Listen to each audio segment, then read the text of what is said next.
ఎన్ని వాగ్దానాలు, ఎన్ని మాటలు, ఎన్ని వాక్యాలు, ఎన్ని ప్రసంగాలు వింటూ ఉన్నాం. కానీ మనం అధికారం ఉన్నలాగా ప్రవర్తించట్లేదు. చాలాసార్లు పిరికి వాళ్ళలాగా.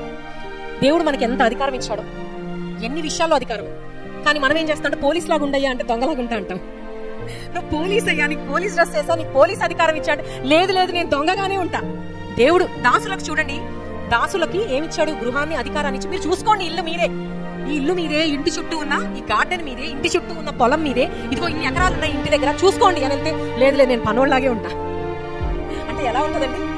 ఈరోజు దేవుడు మనకు అధికారాన్ని ఇచ్చాడు. ప్రతిదానికి భయపడడం, సోలిపోవడం, కృంగిపోవడం, ఏడవడం, మొత్తుకోవడం ఇది కాదు దేవుడు మనకి ఇచ్చింది. అధికారం ఎప్పుడు కూడా ఒక బాధ్యతతో వస్తుందండి. చూడండి, ఒక పోలీస్ కి నువ్వు ఎస్ఐ అని ప్రమోట్ చేస్తే ఎస్ఐ అని ఇంట్లో కూర్చొని బ్యాడ్జ్ పెట్టుకుంటే సరిపోద్దా? ఏమవుతుంది? ఒక బాధ్యత ఉంటది.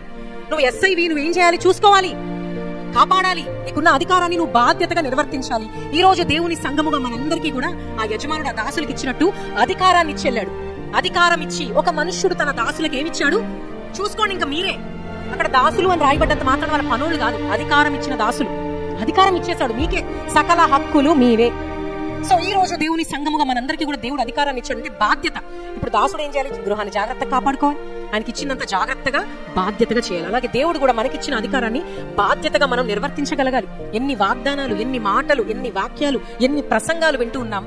కానీ మనం అధికారం ఉన్నలాగా ప్రవర్తించట్లేదు. చాలాసార్లు పిరికి వాళ్ళలాగా భయపడతా, నేను ఇది చేయలేను, నేను అది చేయలేను, ఇది జరిగిపోయింది అని ఒకటే టెన్షన్ పడి ఏం చేస్తాం? మన ఆయుష్ని తగ్గించుకుంటాం, మన ఆరోగ్యాన్ని తగ్గించుకుంటాం కదా, కృంగిపోతా ఉంటాం, డిప్రెషన్ లోకి వెళ్ళిపోతా ఉంటాం, ఒకటే నీరుసిల్లిపోతాం. అంత సమయం కూడా మనం వ్యర్థపరచుకోక్కర్లే. దేవుడే చెప్పాడు, నీకు నేను అధికారము ఇస్తా ఉన్నాను.